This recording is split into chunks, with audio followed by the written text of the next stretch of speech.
All right, guys, welcome back to Welshcare. So, like I said a couple months back, I told you that I was going to start doing some interviews inside of people's gyms. And today has actually happened to be the first episode where I'm going to be not in this scenario or this scene here. So, you're not going to see any of the stuff over here behind me. I'm actually going to be over at the Apex Fitness Center over in Farmingville, New York, right off Portion Road. You guys can find me there Thursday mornings at 8 o'clock teaching kettlebell classes. But more importantly, you can find the guest that we have on today, who is the owner and co-founder of Apex Fitness. I would love to introduce her as someone who is an amazing inspiration to the fitness world, but more in particular, a strong role model for the women in the fitness industry. So without further ado, this is my interview with Amanda Arrigo. Too dark? No, we're good. We good. Yeah, no, I guess it's not lighting then.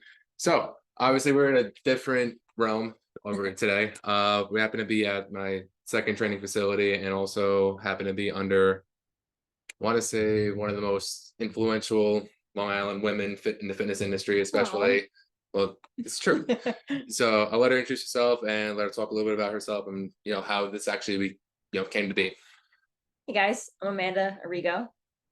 So I own Apex Fitness in Farmingville. How this came to be, I've been in the fitness industry for over a decade now. I literally hate to say that because I sound so old. But I do. I know it's so weird. But yeah, I've been doing this for about 10 and a half years. Apex has been around for about 4.5 years. I opened it up in 2019. But basically my whole fitness journey started, well, first of all, I was an athlete like my whole life. And my my high school track coach told us that we needed to start working out some more. So he was like, go in the weight room and I'm going to teach you how to do this type of stuff. I was a hurdler. I'm super tiny, but that's why I have these huge legs, because I was a hurdler and I was a dancer. But he was like, okay, we need to know we have to work at your legs so that you can hop over these hurdles. Okay. So he kind of got me into weightlifting. Then I went away to college. I lost pretty much all my muscle I ever built when I was an athlete. And I was like, I don't like this skinny, like Amanda anymore. Like I looked like I was anorexic. So I was like, I want to get back into the gym. Like, let me do all the things that my track coach taught me. So second year of college, I kind of got into the weight room and transferred home to St. Joe's and joined LA Fitness. That was my first gym ever.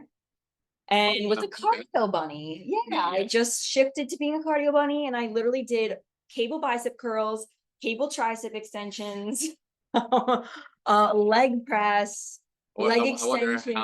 how much of that actually relates to the women now in the fitness industry as well. I How literally, you see it every single yeah, day, the same things. What am the I talking same about? thing. Like, but it was like 6 exercises. I only knew six, and I just kept repeating the same six until I like started going up in weight, added some reps, whatever.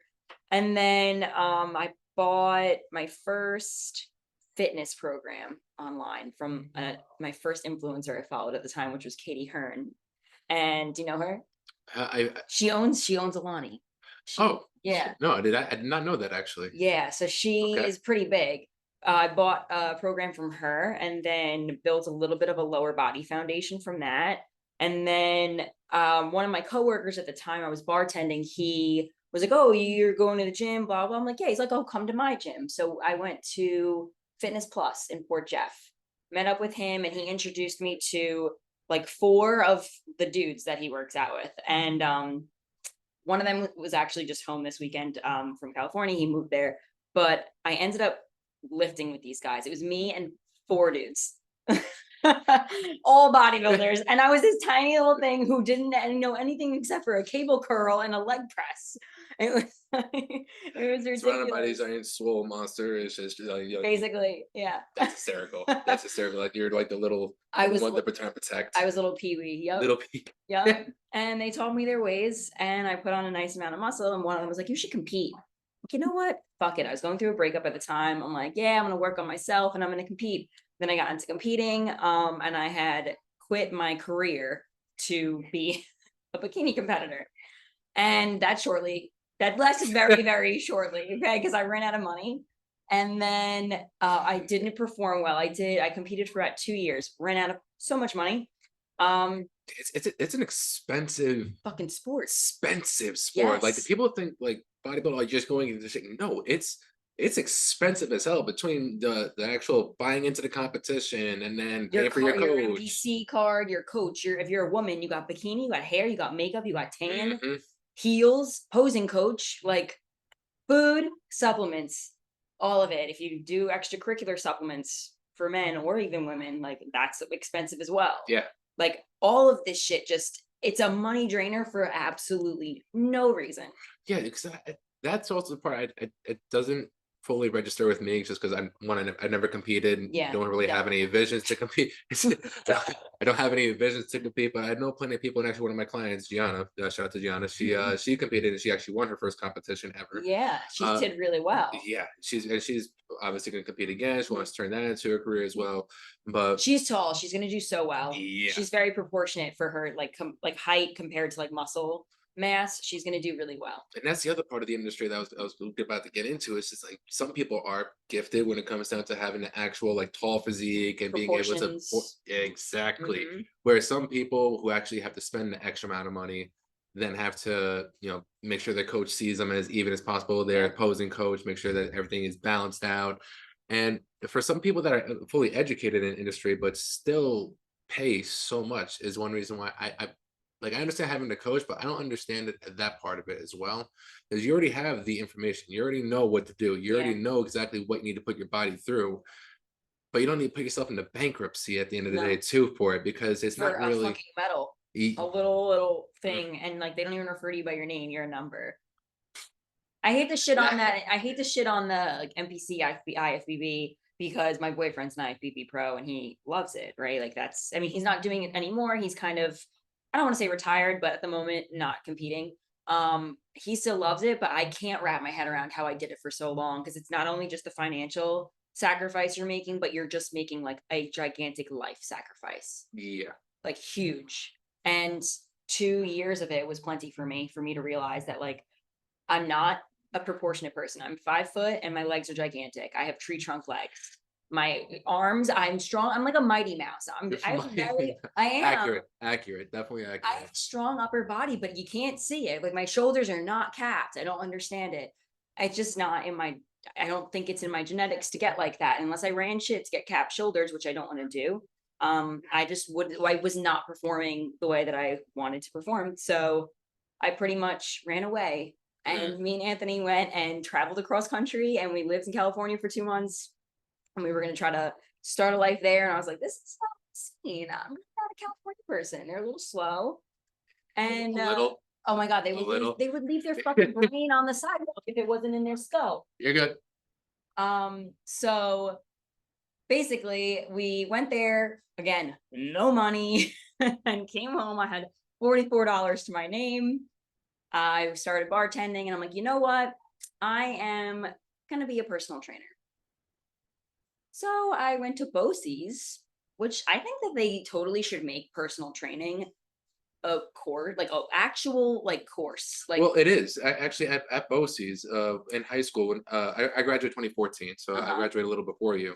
When I was actually going through the process of BOCES, which is something I really wish I had done in the beginning, I was supposed to be signing up for personal training in 2013 because they offered the ISSA, Hmm. and they still offer it. It's now you can still go to the BOCES and Yeah, you they actually get do. your personal training certification. Yeah. And the one thing that kills me to this day is like I knew from my heart it's exactly what I wanted to do since day one, Hmm.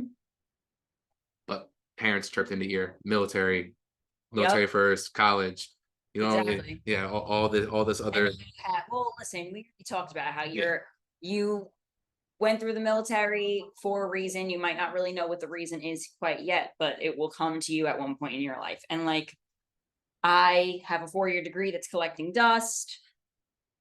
I don't know what I ever needed it for, but hey, it might come in handy one day. I have absolutely no idea.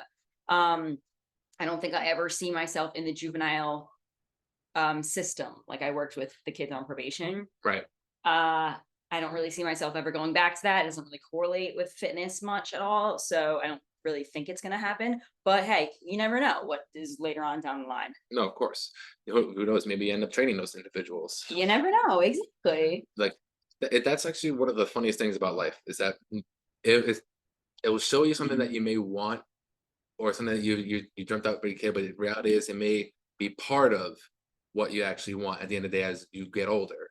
Mhm. And for the longest time, I wanted to become a police officer. Ever since I was a kid, I was always interested in the law enforcement world. Mhm. And when it came down to it, and I was actually a military police officer for the U.S. Army National Guard, and I was actually getting ready to go through the process of going into either Suffolk or Nassau PD. I had to check myself mentally. It was Yeah. like, am I actually mentally fit to do the job? Mhm. And that's also something that I wish more cops, this generation, or people who want to be cops, would Yeah. actually do. Have a true, honest standpoint with yourself. Is this something that you want to do? I feel like a lot of the times, like people, that process, and I can only speak from experience because I went and took all those tests. And Anthony is going through, I'm so awkward right now. Anthony is going through the process right now, actually. But like you take the test, you take the test, and like you could be called 4 years later Yeah. just to start your process. I do not understand why Mhm. people think like they think that's normal. My fucking opinion and the cells in my body change every 3 months. You think in 4 years I'm still going to want to be a police officer? I mean, maybe, but like it takes a while for that process to even start. And then Yeah. the process itself is long, like getting all the paperwork done and the polygraph and the physical fitness and the Background this and then the checks, all that background stuff. check and Mhm. the psychiatric appointments, like which I'm glad that they do. Oh But yeah. it's just it's a lot. And yeah, you know what? Who the fuck cares? It didn't happen and you're on a great path now. Exactly. Because now I actually train people to get ready for the academy. And Mhm. I actually train a couple of cops currently right now. And I'm in development with someone else who's also very fit. She's not a personal trainer. I wish she would go down the personal training route because she is like the standpoint of I want or the standing out star Mhm. of what it means to be also a law enforcement officer, but you can also make time for the gym, eat right, and do Yep. everything that you need to be. You don't need to be no fat cop eating No. donuts and eating else every that under the sun. It's We're possible. You just need to have a nice, like, regimented routine. And exactly. it's very possible to have that. Like, I'm pretty sure police officers have their schedule like a month in advance. Figure it the fuck out. Hmm. You can meal prep stuff that you can just keep Mhm. in the car with you. Unfortunately, I know that's not the most ideal scenario, but at the same time, I would rather some have a healthier wrap that they made themselves at Yeah. home that they can have in the car and then just keep snacking on throughout the night. Maybe some protein chips and then maybe a pre-made smoothie of some sort. Yeah. Something that Instead of McDonald's yeah, that's not. or like a fucking chicken parm hero from a deli. Oh my, they think like, oh no, it's the bread, it's tomatoes, it's all healthy. Yeah, I It's wish. meat. It's a meatball. Come on. I genuinely wish. If that was the case, I wouldn't have gained 289 fucking pounds. But at the same time, we're actually in development of creating not only a plan for law enforcement officers, especially for the overnight personnel, because I understand that part. Mm, Overnight, there really isn't many options. There really yeah. isn't much to do. There really isn't many places that But you you can can even plan go ahead. to. You can plan ahead. Mhm. So we are going. Well, not we are. I'm currently putting together the plan. I'm getting it approved by her, basically on like their timing and all that stuff to see what stores are open, what places are open in general, what that time in Mhm. particular that they can eat. That's not going to kill their calories. That's not going to kill their body. That's not going to bloat their body up. Yeah. Something where they can actually feel full, but also I understand also working at overnight graveyard shift kill their craving because when Yeah. you're working at graveyard shift, I did it for 5 years.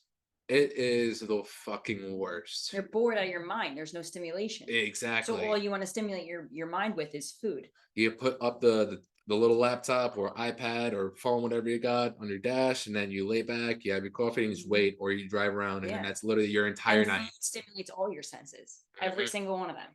And So like, it's so comforting. yeah. So you get to get the past time, and you also think, oh, I'm eating, so I'm thinking good. But in reality, is you're just sitting in your car driving around. Hmm. Now, versus if you were eating and like hiking at the same time and burning the calories and doing all the extra work at the same time.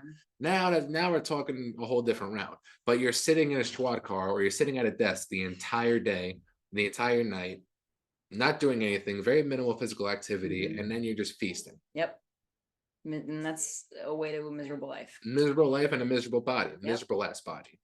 So, what was going to a completely different topic now? what was your whole envision behind these new business routes that you're going down? Because you're also, as much as you are a trainer, you're also now this entrepreneur. Like I hate to call you that because I also hate the word in itself. I hate being saying it like, but you've gone down several different business ventures that you can actually label yourself as a successful entrepreneur. What, especially when in an industry where it's very male dominant, Mm-hmm. what is not only the advice that you would give to the women of this generation, but also something that you can give to the women entrepreneurs? Because not that many people, there are not that many, especially here on Long Island, that are standout, successful, and are also openly communicative and welcoming. Like some of these bigger stars and these big people that come into Long Island, like they think they're hot shit and they're fucking no, shit doesn't stink, and that they think they're the best fucking people, and you have to book months ahead of time to talk to just to have a conversation with them. Like fuck yourself. Like Yeah. it like Yeah. like, you're not that fucking important. I'm sorry. Like there's a million other fucking people like you. I'm sorry. Yep. So what is something that you can actually that you can either a piece of advice or some type of a nugget that you can give these people or give the women in general? Um, okay, women entrepreneurs, some things that I have come across in my journey is I want to say the one of the biggest things is the elder man, whether it's your client, your landlord, an investor, whoever it may be, there's always going to probably be someone older and a male figure in any area of your life that you're going to have to deal with in business, because business is mostly male dominant. Um, it's super, super important to understand there's going to be these chauvinistic assholes and to not let it ruffle your feathers. I let it ruffle my feathers for probably 3 years. Mm. And you kind of just have to let it roll off your back and just remember who the fuck you are. Like you are however old you fucking are. It doesn't matter if you're 19 or you're 49. Like you are a respectable business owner. If you pay your rent on time, if you're that kind of person, if you meet your deadlines, if you're just a responsible, reliable entrepreneur, just remember that that's who you are, and fuck these other people. Like they might not respect you, but that's because they don't know the work ethic that you have and the type of human being that you are at the end of the day. It's very surface level. So I would think that would be one of them. Just kind of let those chauvinistic assholes roll off your back. And then the other piece of advice would be do not do not sell yourself short when it comes to your prices. Mm. So, Mm. um, Fuck that part right there took me until this fucking year to really understand do you that shit. know? So one of my clients just gave me a book. It's called "We All Deserve to Be Millionaires," Mhm. and a woman wrote it. It's very woman entrepreneur targeted. I'm sure a male. I mean, he's a male. He read it. He gave it to me.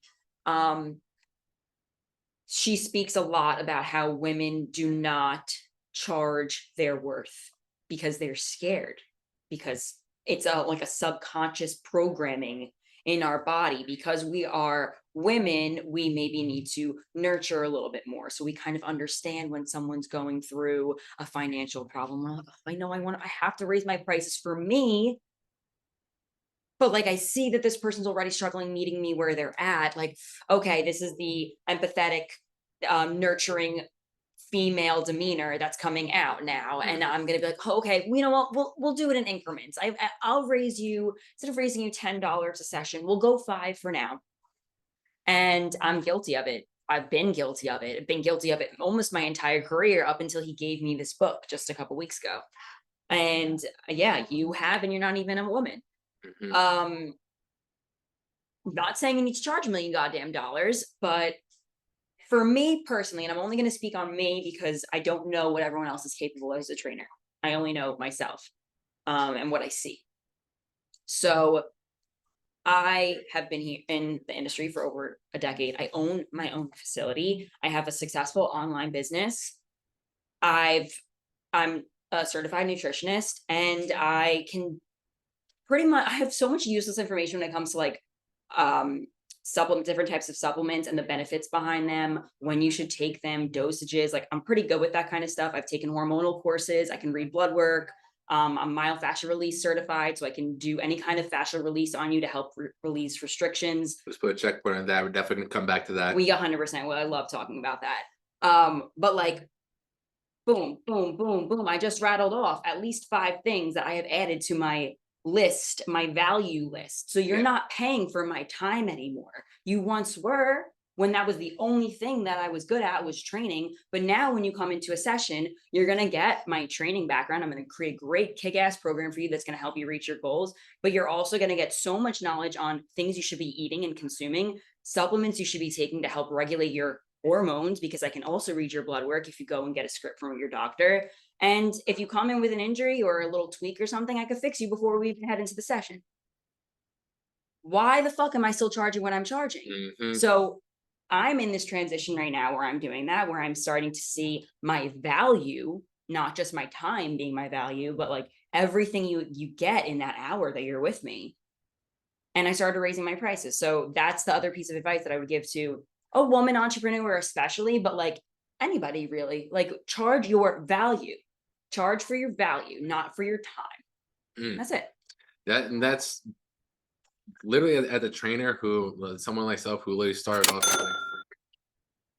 All right, guys. So real quick, we're going to talk to you about the number one way that you can support this channel. And that is to go to the Welshcare store. So go down to the description. You'll find a link there where you can get anything that you need as far as even your household utility items, from your dish soap to your body wash to your detergents for your clothing. You can even get your wide variety of supplements from your EAAs, another source of energy, another source of protein powder, basically a whole nother supplement company that you can also get from down below. It is the number one way that you can support this channel. And if you have any questions about how to get started with the store on your own, by all means, shoot me a DM or shoot me a message on here, and then we'll be more than happy to help you guys out with that as well. So, like I said, go to the Welshcare store down below for the number one way to support the channel. Let's get back to the episode and finish up this conversation with Amanda. Start off with like free sessions for people.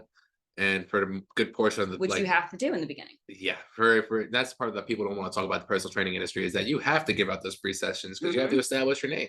I was part-time personal training for I want to say 6 years. Oh wow.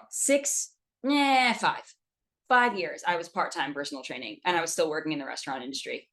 Mm. I started full-time restaurant, part-time trainer, and then eventually it started, as I built my clientele, I started shift. So I drop a day off the restaurant, I'd add a day of availability for clients. And eventually it shifted. And then I was literally working one day at Toast Coffee House, and all the other days were with clients. And then eventually I'm like, why the fuck do I need this? I don't need this. I deserve a day off. Kick the restaurant. And like that's the way you have to transition though. But you have to start off small and do the free session, do the fucking work, and do the free advertising and the guerrilla marketing and the going up to somebody and offering, not even advice, because no one wants to be corrected at the gym. I don't care who you are. No one wants to, but like just a friendly face, build a relationship. Yeah. Say hi. I 3 of my clients that I have currently right now from Unique are literally just me saying hi. There you go. Literally And just saying hi. You're an approachable? Yeah, Approachable person. Look at that. Sips on energy drink.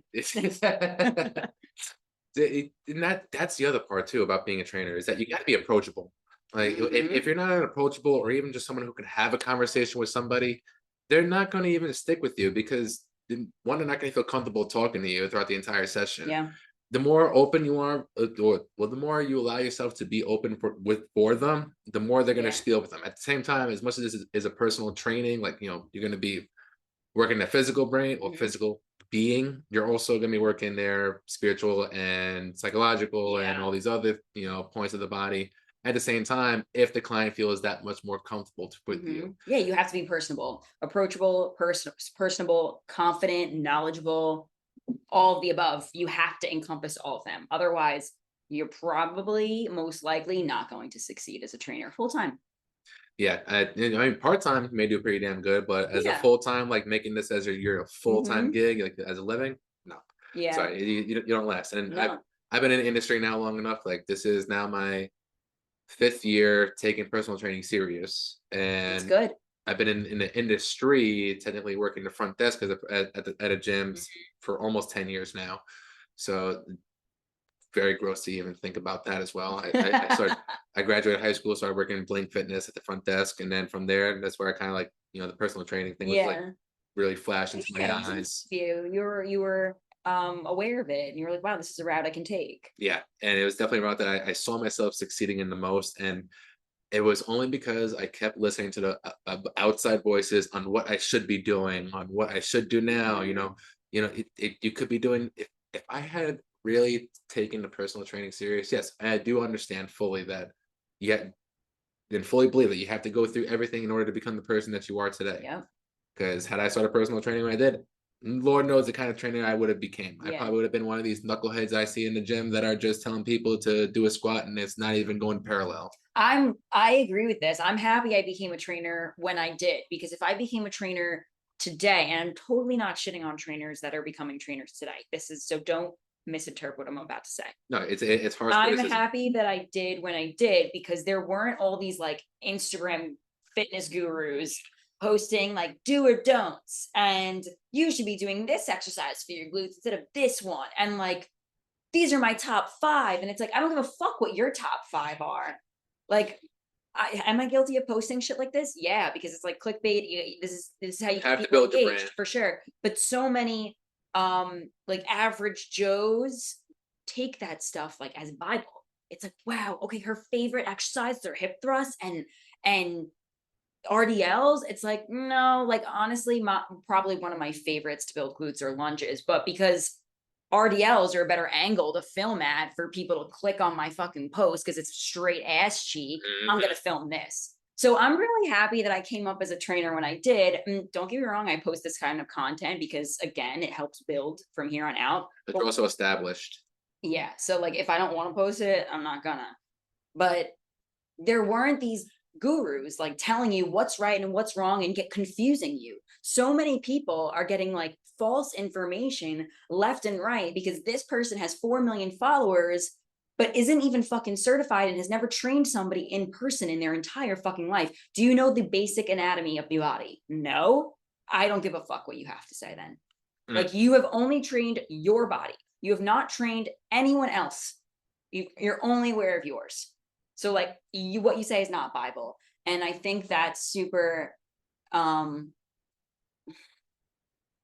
I think it hinders trainers ability to be really successful and knowledgeable in and confident in how they perform with their clients and conduct a session. Yeah, I There's so totally many agree.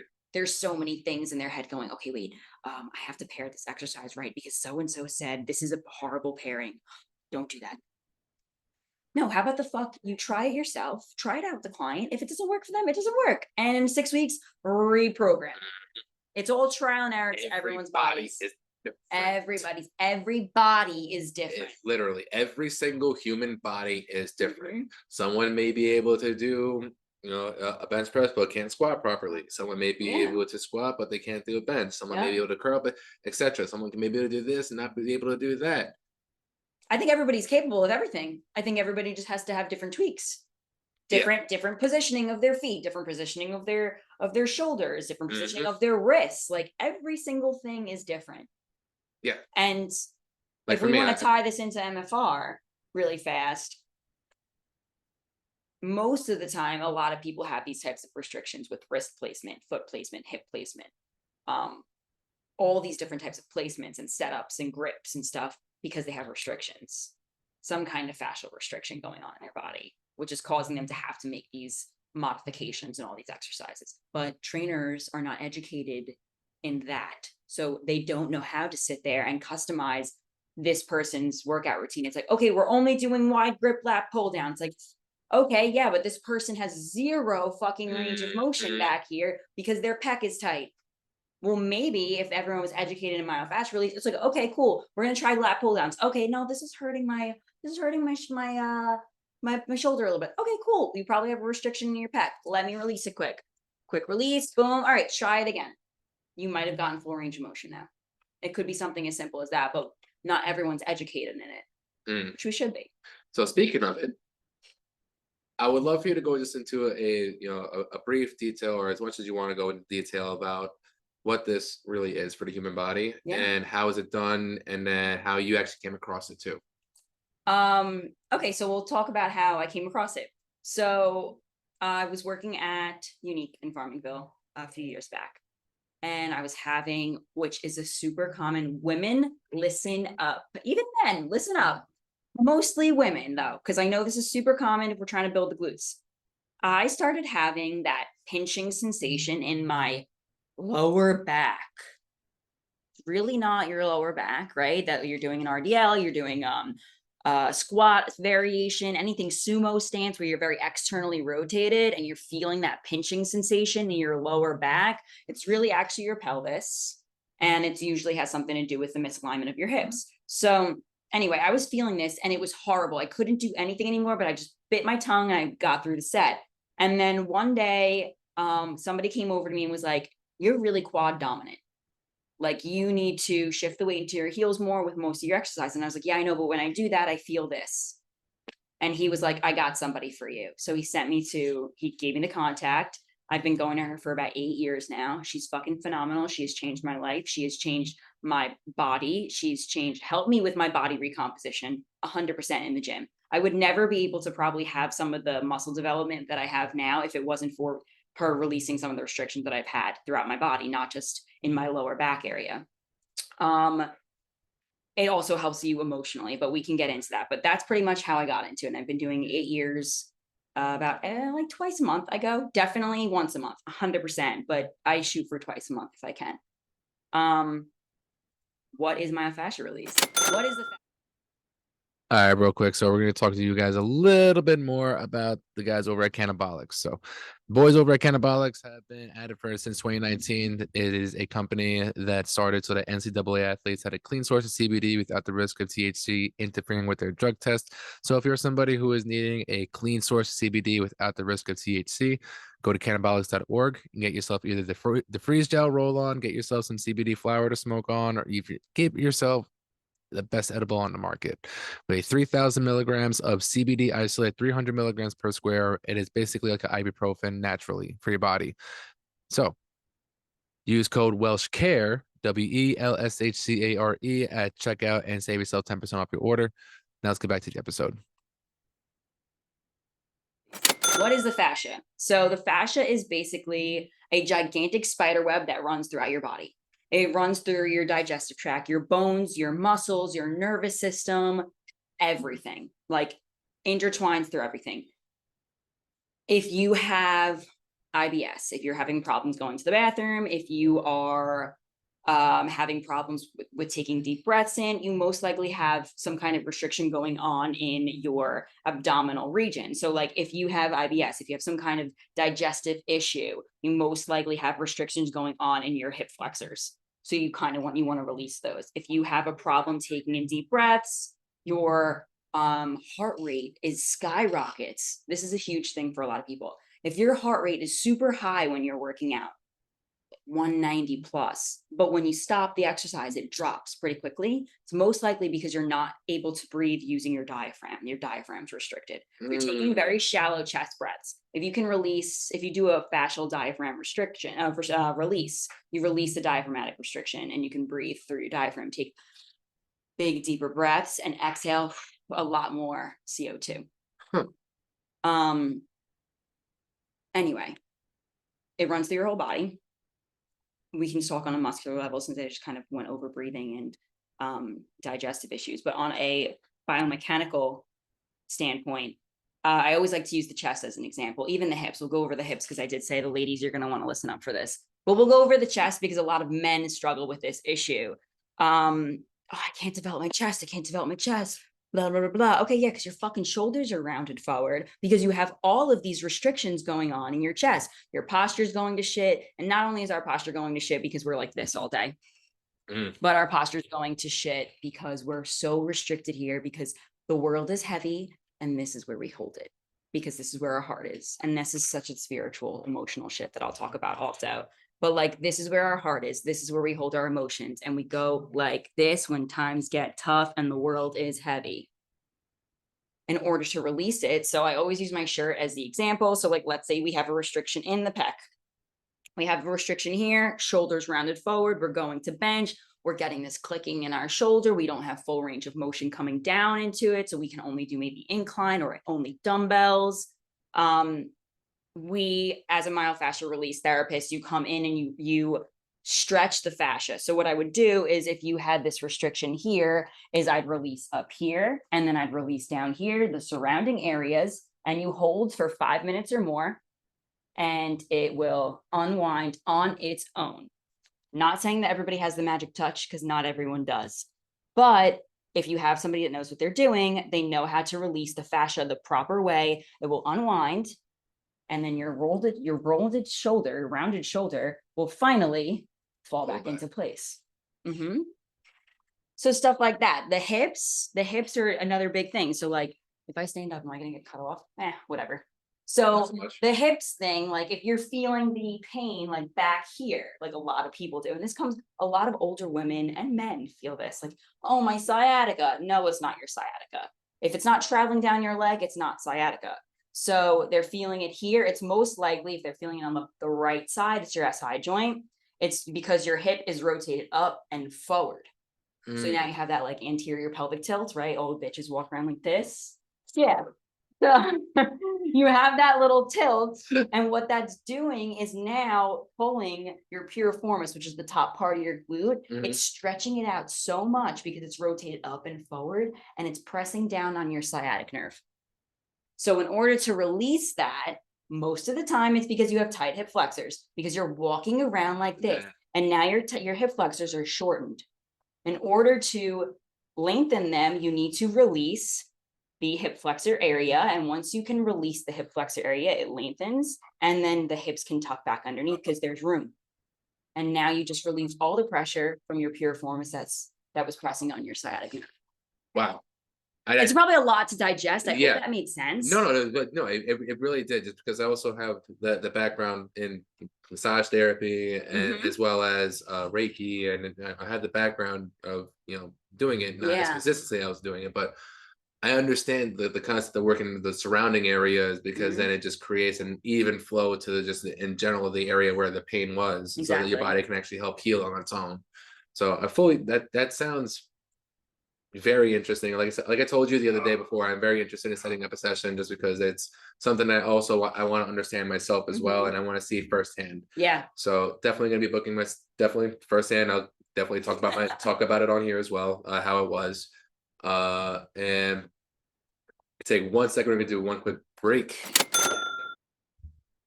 All right, guys. So real quick, before we get back to the episode, I just want to talk to you a little bit more about the good people over at Jocko Fuel, aka Origin Main. But it is a one-stop shop for not only all your supplement needs, but especially for my MMA junkies or my grapplers or anyone out there in Brazilian Jiu-Jitsu. There's a wide variety of gis. There's also a wide variety of rash guards as well. So if you are somebody who is in the Brazilian Jiu-Jitsu world or is also looking to experiment with supplements, I encourage you to go to originmain.com. Go to the Jocko Fuel section, or just explore Origin Main in general. Take a look at their boot cut jeans. Take a look at their boots in general. Their boots are phenomenal, better than any Timberland on the market, and also effective when it comes down to if you're somebody who is always on the go, always running around. Perfect boot for you. Go to originmain.com. So use code Welsh10, WELSH10 for 10% off your order. Now let's get back to the episode. One thing I wanted to one thing I wanted to pick back up on was a little bit more on the mental health. Yeah. So the physical training and mental health training, obviously, they correlate within the two. What has been like your experience with the mental health as far as being a personal trainer as well? Like between battling with your own and then also like your clientele, having to help them out through their guidance as well while trying to still be on top. Yeah. So obviously, a lot of people come in and unload on you because you're like a therapist also. Yeah. So my mental health, because I see so many people throughout the day, I'm not even going to try to sugarcoat it. It's fucking not the best. I am not saying I'm this depressed human, because I'm not, but I do suffer from anxiety. Not crippling anxiety. It used to be really bad. through different supplementations and different coping mechanisms, breathing techniques, I know how to I feel it coming on. And I know you suffer from anxiety as well. Like panic attacks happen, but you know when they're coming like 3 days prior. You're like, I'm feeling anxious. Okay, I'm feeling more anxious. I'm feeling really anxious. And then boom, it's like the bomb goes off, 5 minutes of fucking craziness, and then you're exhausted for like the rest of the week. Mm-hmm. So when that build up starts to happen, I know how to cope. So yeah, mental health in this industry specifically because people are unloading on you is super important to just take time for yourself. You can't pour from an empty cup. Mm-hmm. So you have to always be fulfilling and filling up your cup somehow. Setting hours of operation. Like even if you're an independent trainer, have business hours for yourself. Stop being like, oh yeah, I could take you on at 2 o'clock if your next client's not till 8 o'clock at night. Why the fuck do you want to do that? Like stack your clients so that you can be at home during the times that you can be at home, because home is safe. Yeah. Home is time for you to decompress. Then you're out and you're about and you're at work and you're in fight or flight and you're doing your thing and your heart rate's up and you're talking and whatever. And that's your time to kind of like release the energy. But when you're at home, make sure you have a nice amount of time to like decompress. So taking fucking vacations. Not everybody is capable of affording a vacation, which is fine, but like taking days off is super important. Like there's one Friday a month I allowed to just have a long weekend because I'm like, I need this. Like one Friday a month, I need 3 days off in a row. Just have to do it.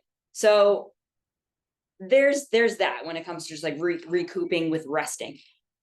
I've noticed from myself, mental health wise and working out, I can't work out in my own gym. I'm here too often. Every now and then I'm like, yeah, fuck it. I'm in the mood. Let's do it here. My program flows better here. Fine. But for the most part, it needs to go somewhere else because it just helps me like mentally check out of work. And I can't work out like more than 4 days a week. Okay. I don't recover mentally or physically anymore from it. And it's like, it's one of the biggest things when people are like, oh, I want to be a trainer. Like, can I pick your brain? I'm like, shh, hold on. Why do you want to be a trainer? And if their answer to the question is, oh, I like working out and like, I want to help people like get in shape, don't be a trainer. Just don't. If you liked working out, the first thing that you said was, I like working out. I love working out. Do not make the thing that you love the only source of your income. You want to do this? Fine, right? But like making it you'll learn to hate it. Like there was a point in time where I did not work out for like 40 something days because I was like, I don't fucking care to be in the gym. This is not an escape for me anymore. This is more of a chore. And then you have to tap into that like mindset where it's like, I get to do this. My body work. I get to have my body work this way. Yeah. I get to walk. I get to lift the weight. Yes, you have to shift the mindset. But yeah, like that's a rough thing too when it comes to mental health. Is like before I was a trainer, my mental escape was the gym. And then I became a trainer and it's like, well, what is my mental escape now? It's not the gym anymore because I'm here all the time. So you have to kind of find new things to tap into, new hobbies, new coping mechanisms to release the energy or to channel the energy. All right, guys. So again, I apologize. This completely is on me again. I forgot the charger at the actual house. So normally I don't run into this issue because obviously we record everything here, but unfortunately, I forgot the charger at home the day of this conversation. So part 2 will be found on a second upload that will be coming out very shortly, very, very shortly, literally within the next couple hours or so. Just pay attention to the upload when it comes out, and that's going to involve Amanda's threes. And if you guys have been watching, I speak English, this channel for a while, then you guys know the next 3 things I'm going to be asking her. So if you guys would like to tune into the part 2 of this amazing conversation with Amanda Arrigo. And again, I thank you guys so much for watching. Don't forget to like, subscribe, all that fun stuff that I gotta say at the end of each video, even though you guys are more than likely not going to. If you guys already haven't already, but I'm asking you, number one way to support the channel, it's free. Subscribe, like, Wait for part two. I'll see you guys in the next one.